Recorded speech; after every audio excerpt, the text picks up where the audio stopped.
Okay, let's go.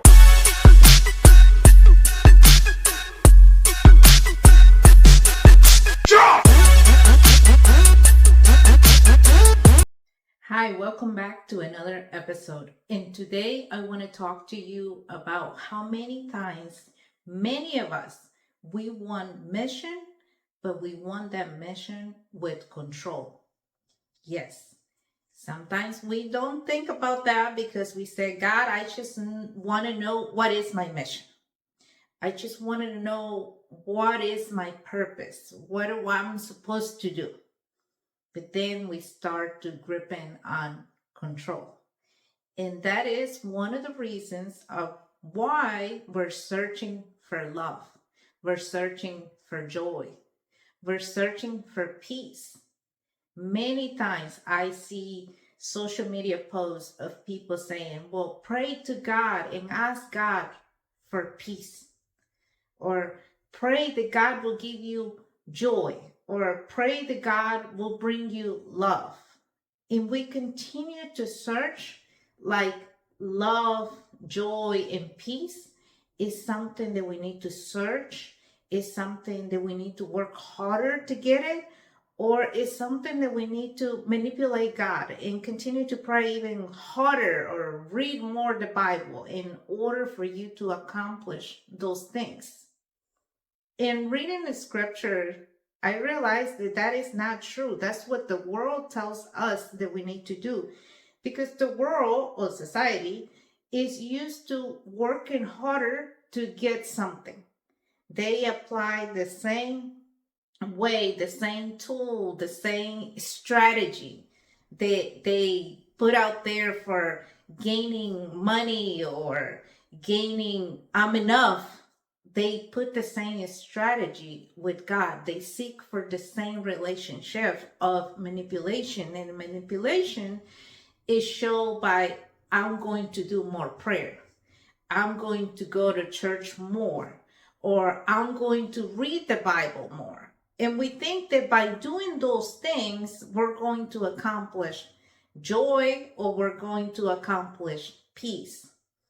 I had a conversation with an older man, and I was talking to him about his life, his health, and how he was doing.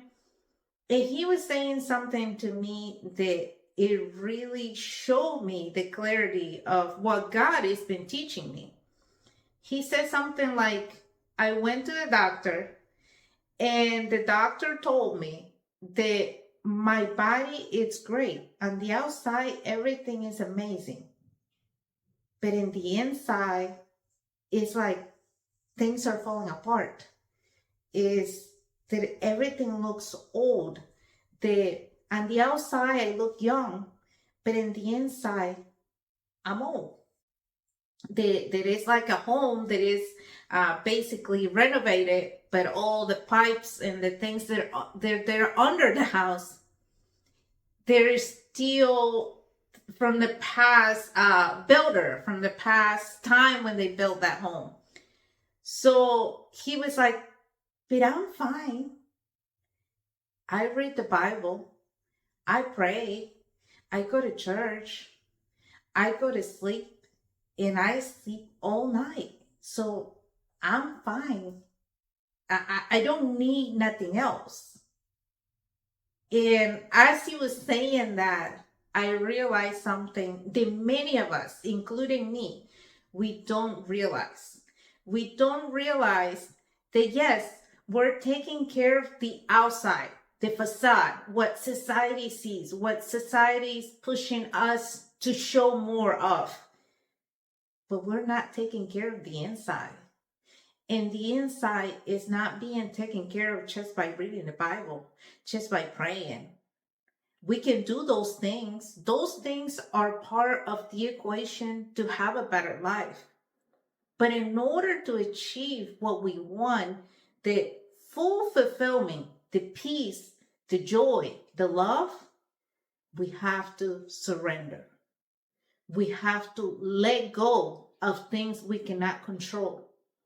And we have to really look for God's mission, but not according to what we would like to see or according to what society says that we should be doing or how should we look like, but according to what God really wants in us. And many times we do those things of controlling how the mission should go because we have still not surrendered our pain.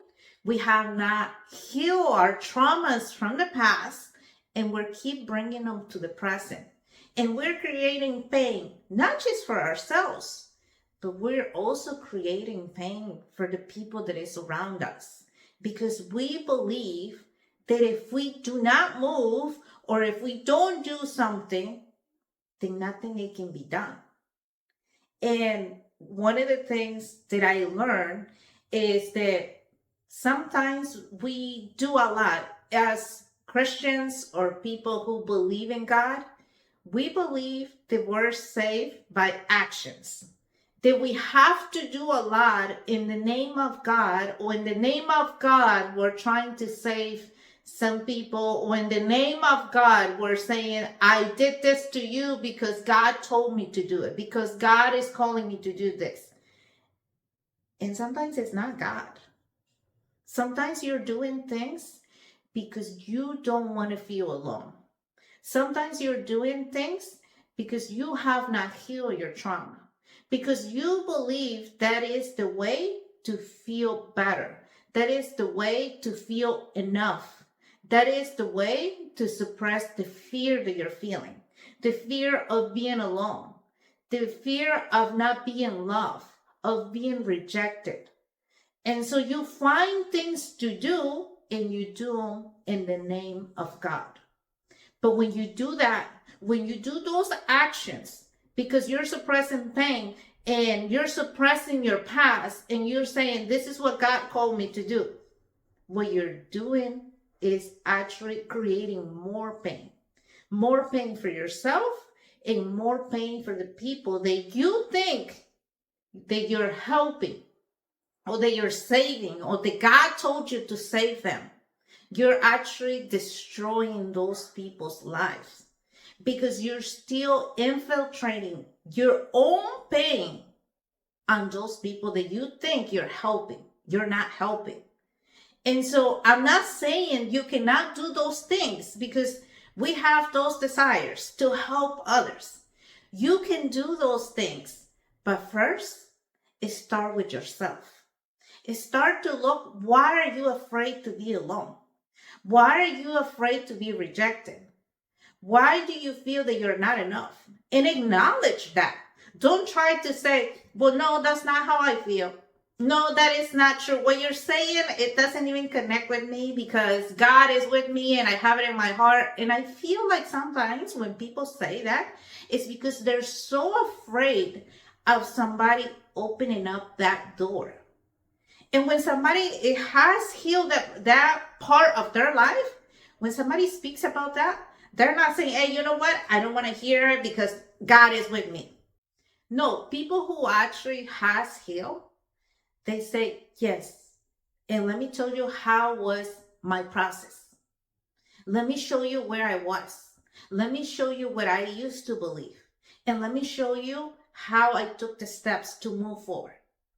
They don't get in the way of being frustrated because somebody is saying that, hey, maybe you need to slow down here. Or maybe this part of your life, you can do it a little bit better. And sometimes we believe people are against us, like criticizing us. And I'm not going to deny it. It is people who just look at you in a way to tear you down, to criticize you. But it's also people that it looks at you and see you as the model, as, oh my gosh, this person, the way it's walking, the way it's doing life. If we can see this part is hurting them. But if they can unleash that part, that they can let go of that part, oh my gosh, they have so much potential. And sometimes we want to voice that out to that person, not in a way that we want to hurt them, but in the way that, hey, is something here that is still keeping you stuck? And I want you to unleash it, like let it go. Don't hold on to that, because you still have so much to do. You still have so much potential to accomplish for yourself, for other people, for God, to complete your mission. But then those people, sometimes they take it as you're trying to tear them down, or you're trying to see inside their life, or you think that you're better than them. And I can tell you something. We are in an imperfect world. This world is not perfect. So nobody here in this world can say, my life is complete and it's perfect and I'm doing everything right. Nobody can. So if you're looking for the perfect person, the perfect coach, the perfect Christian, or the perfect spouse, you're going to have to probably wait until the new world that God will build. When that time comes, that's when you will find all those things. But right now, you're not going to find them. It makes me laugh when people say, I want to find the perfect woman for me, or the perfect man for me. I want somebody that has got A, B, C, and D. I'm like, really? Do you have all those qualities? If somebody say that about you, do you have all those qualities? And sometimes we are so arrogant that we believe we are perfect and we have it all figured out. That we just need a partner who is just like us, that it will get us and they will continue to do what we tell them to do. Why? Because we're still in the process of control. We're still controlling. And that's why sometimes we say, well, I'm going to get divorced because this person doesn't get me, or this person doesn't understand me. But do you understand that? You said they don't get you, they don't understand you, but do you understand that? Because society or the world tells us that love is something physical, and it's something that somebody has to give you more of it, and you supposed to tell them how, and it's manipulation. That's what love is, according to society, according to the world. But what God teaches us in 1 Corinthians 13 is not that love is a way to manipulate the other person. What God teaches us is that love is giving. It's not even asking or waiting for something in return. You just give because you have so much and you just want to give to the other person. Whether that person appreciates your love or not, you're doing it.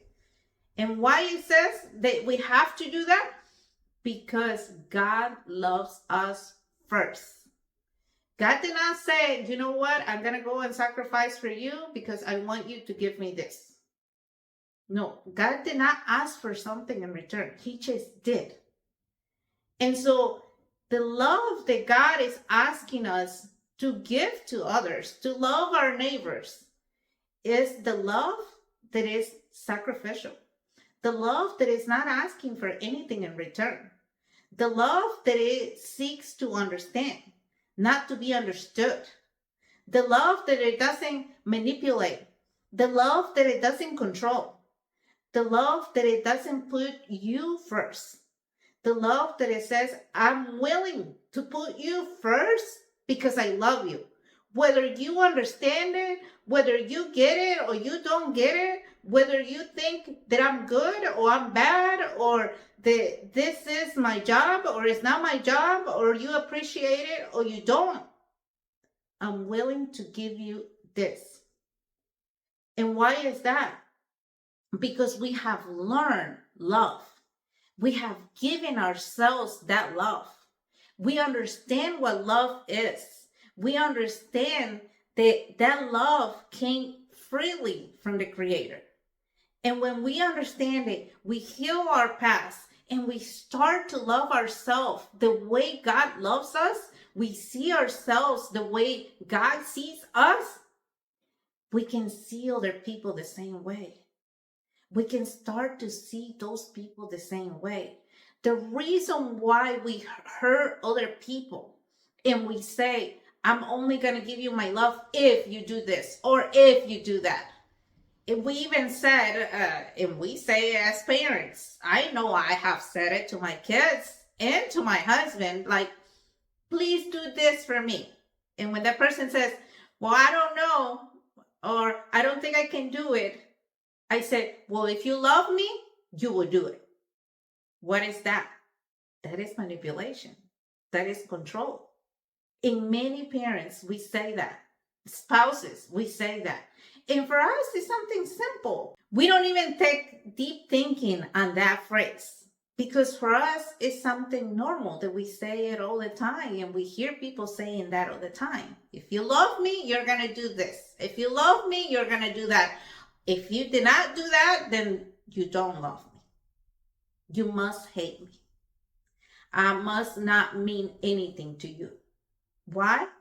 Because we learn that love is giving with manipulation and love is receiving with that control.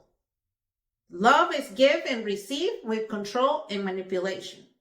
And when love is given that way, with no surrender, with no putting the other person first, guess what it brings? It cancels the joy. It's no longer joy. Now we do it because it's a duty. Now we do it because we don't want to lose the other person. And that is when we lose joy because we're trying to control love. We're trying to manipulate love. And so when we do that, joy is gone because now we have to do something because the fear of losing somebody if we don't do it, the fear of being rejected. And so now we're in constant stress because we don't want to lose something or someone. We don't want to be rejected. We don't want to feel that we're not enough. And so now fear is infiltrated in our mind, in our heart, and in our body. Now we're functioning from fear, no longer from God's Spirit. And that's why joy goes out the door. Because joy comes from giving without trying to control. Joy comes from surrendering, from really giving, from overflowing. Because God has given me so much. God has loved me. God sees me. And God understands me. And God lives in me. That love that I have, I give it out freely to others. And because I give it out freely without expecting anything in return, joy is present. Joy is there. That it doesn't matter if that person says you did a good job or you did a terrible job, joy is still there. Because my recognition, it doesn't come from the person. It doesn't come from the world. My recognition, it comes from the Creator. And when that recognition, that love comes from the Creator, joy is present. Joy doesn't run out. It doesn't mean you don't go through hard times. You go through hard times, but you still remain in that joy. And when you remain in that joy gives you peace. That peace that the Bible says that it surpasses all understanding. The people don't understand how can you be in such a terrible place. Maybe you got diagnosed with a terrible illness, but because you know where your love comes from, you know who's in charge of everything, who controls everything, you can remain joyful and in peace because you understand that you're not in control. You're not in control of how things will evolve, how things will change. You're not. You understand that the Creator is in charge. And whatever happens, He's in control. The Bible says that when we allow Him to be in control of our lives, nothing is part of fear anymore. Nothing can be controlled by the outside world. because now you understand that whatever your life goes through as a lesson, as a way for God to show you his love, as a way for God to bring you to another victory, and as a process to bring you closer to the Creator. So when you surrender everything you're going through in life, you will finally realize joy, it was never something that you look outside. Joy, it was not something that you pray for more. Joy is already with you. Love is already with you. Peace is already with you. You just have to accept it. You just have to embody that peace, not reject it, not say, well, I'm going to have peace when I have a certain amount of money. Or I'm going to have peace when my kid does this thing that I'm telling him to do. Or when he stops drinking, or when he stops doing things that I really disagree with him and he's not listening. He needs to listen to me. No, joy is there because you surrender his life to the Creator. When we think about our children and we think that they're not listening to us, that they're drinking, that they're partying all the time, they're not working, I don't know, they're having so many things going on, and we want them to do the opposite of that because we believe by doing that they will have a better life. Our job is to model that. Our job is to guide them, not manipulate them, not control them. The moment we start to worry so much about our kids, it's like you're trapping them and you're not letting them move. And I learned this now. I wish I would have learned it before. That our children, they're not really our children. They're God's children. We're just somebody who's here in this world to guide them, but not to control them, not to constantly be telling them what to do, but to place them in the altar of the Creator.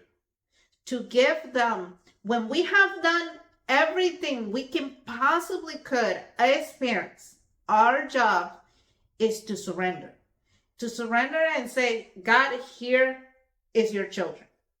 I have guided them as best as I could, but there is still something that it needs to be done. I don't know what it is, but you know what it is. So here they are. I can tell you that when my daughter was younger, she had a lot of friends and invited her to sleepovers. And for me, sleepovers, it was like, no, that cannot happen. You will never do that. And I remember my daughter used to cry, beg me, Mom, please, I want to go and stay with my friends. Everybody does it. And I remember telling her, everybody does it, but not me. They're not my children. You are my daughter. So you're going to do as I ask you to do. And you know why? Because when I was younger, it was that fear that my mom always told us. You guys are not allowed to stay over with other people or sleeping over, none of those stuff, because many things can happen when you're there alone. And if you're here at home, I can protect you. And so that mindset came to me. And I'm sure many Latino moms up there, they believe the same way. They if you're with me, then you're safe. Because if you go somewhere and stay over and sleep over in somebody else's house, anything can happen. So we're already thinking about that, and even thinking about it, it makes our heart and our body like be so scared. So I used to do it all the time until I understood something. That by me doing that and constantly telling my daughter that outside is unsafe and something is going to happen to you if I'm not there, if I'm not protecting you, if you're not in the home. By constantly saying that, I'm actually calling that out on my daughter.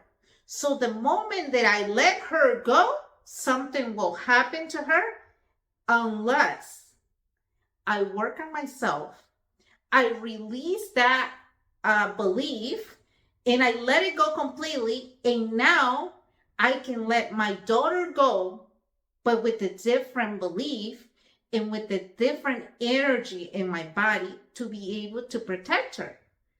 And I remember somebody who's a psychiatrist shared that with me. And she said, Karen, you know, you're actually doing the wrong thing, because the moment your daughter leaves your house, in heaven forbid, she goes and stays somewhere else, something will happen to her, because it's like kind of like you're praying over her, that prayer of, if you go and you don't stay in my home, you're going to be unsafe. So you're constantly preparing her for something bad to happen.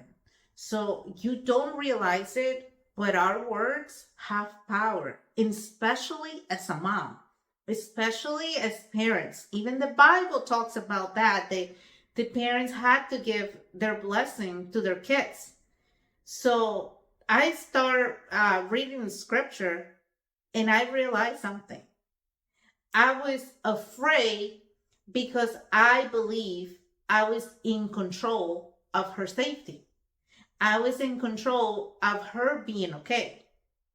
And so I start to think about, what about when she goes to school? What about when I'm not around? Who's watching her? Who's keeping her safe? And then I realized the Creator. The Creator keeps her safe. I can only do so much, but I cannot infiltrate my fears into my daughter. And those fears come as self-fulfillment. Now, I'm not saying that if you feel that something is unsafe, you're going to let your kids go because you believe God is in control. You can, but what I'm saying is, when it's something that is not there, but you're just saying, because I believe, or because in the past it was like this, or because my parents never let me do this. Because what you're doing is you're actually passing the trauma over and over and over into the next generation, because you're fear, because you're not willing to stop. You're not willing to say, okay, I'm going to work on myself. I'm going to work on my fear. You'd rather pass that to the other generation, and it's up to them to work that out. And if that person doesn't work it out, it continues to go on. And so I told my daughter, I said, you know what, baby? I believe God is in control. And I believe that wherever you go, God is keeping you safe. You have to be aware of the things that they're outside, of the unsafe things. You have to be aware and mindful of that, and try to make the best decision. And anytime that you feel that you're trapped into something, even a decision that you cannot make it clear, call the Creator. Ask Him. Ask Him how you should answer that. Ask Him how you should take the next step, because He's the one that's going to guide you. I can only do so much, but He can do anything. Wherever you are, wherever you go. But I can only help you when I'm closer to you. And even then, my answer, it might not be right. But we know for a certainty that the answer of the Creator, it will be right. And it will help you from the beginning to the end. And so at that moment that I had that conversation with my daughter, and I actually shared with her where my fear came from, how was my life when I was younger, she said, Mom, you never told me that. Now I understand why you were so afraid for me to go somewhere else, or for me to spend the night somewhere else. Now I get it. I said, yes, but I'm willing to release that fear. I don't want to continue to pass that on. So if you want to go to stay the night with your friends, I will let you go, but I need you to call me. I need you to keep me informed, and I want to see who these people are. And I can tell you, when I opened that door, the inside of me was saying, no, you can't do that. Something is going to happen. But then the answer came. My daughter said, Mom, you know what? I don't need to stay the night nowhere else. I have my home. I have my own room. I don't need to stay the night. So thank you anyways, but I'm okay. I can come home. I was just wanting to do that because I saw my other friends doing it, but then I saw you, that every time I asked you, you were so scared, and you will even get mad at me. And you will start to say, well, when I was young, I never stayed the night nowhere else. My mom never let me stay the night. And so I wanted to understand that, but you never open up of why. And now that you say why, it makes sense. And I don't want to stay the night. And in that moment, I realized that our children will ask for things not because they want to do those things, because they want to activate that pain. They want to activate something that you have not released, a belief or a wound from the past, an anger, a resentment. They want to activate it. And once it's activated, you acknowledge that pain, you release it, and you're willing to take the step in a different direction, things can change. That one thing that that child wanted, it was not really what you think they want. They want to know who you are. They want to know why you behave that way, because they're searching for peace. They're searching for that joy, and they don't see it in you. They don't feel it from you. And so they continue to search. And because nobody has taught them how to search for that, because you're so worried about your fears, you're so worried about yourself, that in your mind, you think you're worried for your kids. But no, you're actually being selfish because you're more concerned about you than being concerned about your children. And I say that because I was more concerned about my fear of something happening to my daughter, that I stop being effective in being the giver of peace, the giver of joy, the giver of trust, the giver of love, to understand my daughter, to understand what is she really looking for. Because many times our children will ask for something, but it is just the surface. That is the surface. What they really want is underneath that. It's very underneath.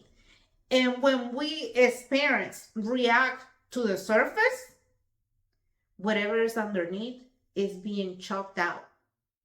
And they keep burying it deeper and deeper and deeper, because we're not willing to open up to our children. We're not willing to say, this is my fear. This is what I went through. This is how it affected me. This is why I can't let go of certain things. This is why you don't experience love the way you wanted me to show it to you. But when we open up, our children become our teachers. Our children become our leaders, our guiding star, because they start to have compassion with us.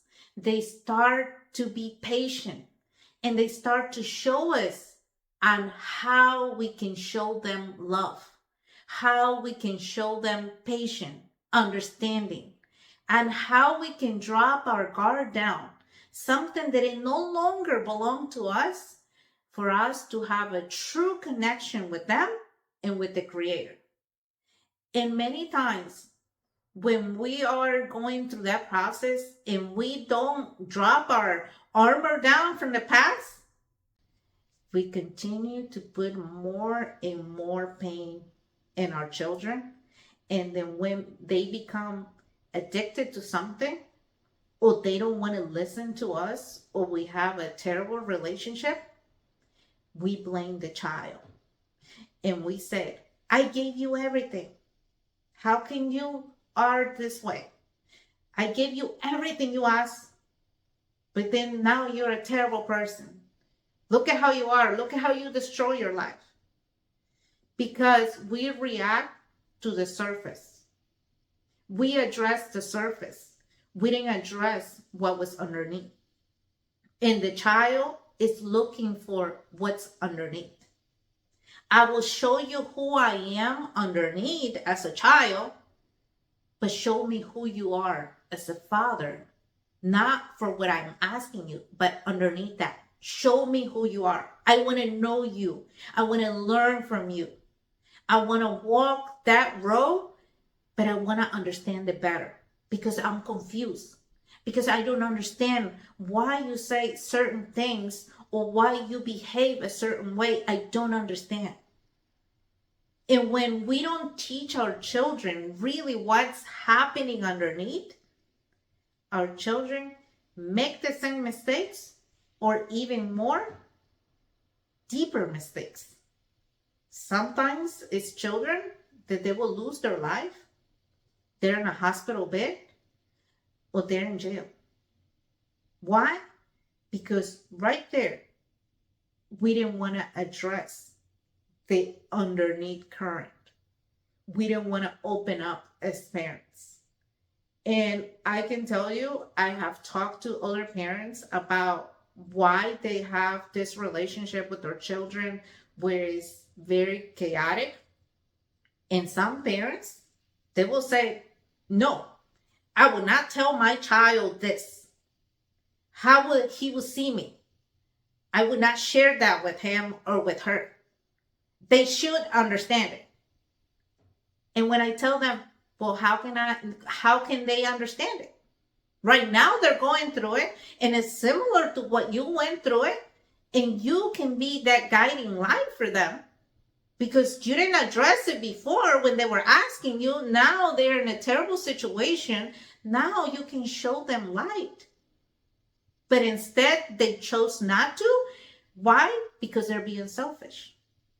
And it might sound harsh what I'm saying, but I believe it with all my heart that as parents, when we don't open up about our pain, about what we went through, about our fears, we're being selfish and we're being the enemies of our children. And with that action, basically what we're saying is that we hate our children. Even though with works, we say we love them so much that we will die for them.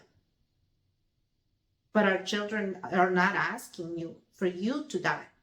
They're asking you for you to face yourself, to face who you used to be, to show them the way, to show them what it was wrong in your life so they can change it, so they can transform their own life. But when you're so afraid of facing yourself, then you're showing that you care more about you than you care about your children. That you care more about your fears and how you will show up to the world than you caring about the life of your children and the way they can live life with love, with joy, and with peace. And why is that? Because we believe we're in control. That everything is up to us to change it or to destroy it. That everything it has to be that we're doing something, that we have to work harder, we have to do more, we have to learn more. But what God is saying is, you don't have to do all of that. Surrender. Drop it. Leave it to me. That's what God is saying. And when we do that, we can find true love, we can find joy, and we can find peace. And when we find that, we can now give to others from overflow. And we can say, I'm giving you this because I love you. Whether you want to take it or not, it's there. I put it out there for you. You want to eat it? Right there is the plate. You don't want to eat? Okay. But I gave it to you. No longer with the mindset of, I'm going to give you this if you give me that. No, it's putting the others first and willing to surrender everything that you've been carrying on. So this week, think about what is it that you've been carrying on and that you can release it to be able to experience true love, joy, and peace. What is it that your kids are asking you to open up because they want to know more about you? They want to know more about how can they transform their own life. What is it that you have not surrendered to the Creator and He's asking you to surrender? What is that? Think about it this week and start surrender little by little. Even the things like rest. Maybe you're somebody who works so much and wants to work 7 days a week and has 2 jobs, or wish that they had 2 jobs because you're so focused on to making money. Think about that and start to surrender. Maybe taking 1 day off. No more 7 days of working. Maybe taking naps because you're always all day are working. Or maybe simply just asking for help. Or have 1 day of not doing anything. With that, you're surrendering something. And when you do that, pay attention to your body. Pay attention to your mind. What is your mind thinking every time you surrender something that you believe that you're in control? And remind the mind that you're not in control. That the one that is in control is the Creator. And the Creator will provide everything you need, not just for you, but for the family, for everything that is around you. That He will provide in all your needs, in all your wants. He will provide all those things. But you need to start to let go, surrender, and open up to receive that love, to receive really the joy, the peace, because it's already in you. It just needs to be activated by the Creator. But every time you fill your life with more things to do, with more things to learn, with more things to hide, is no room for the Creator to activate what is already in you. So start this week by letting go one thing at a time. I will see you on the next episode, and I hope this will help you to bring you more love, more peace, and more joy. Yellow diamonds in the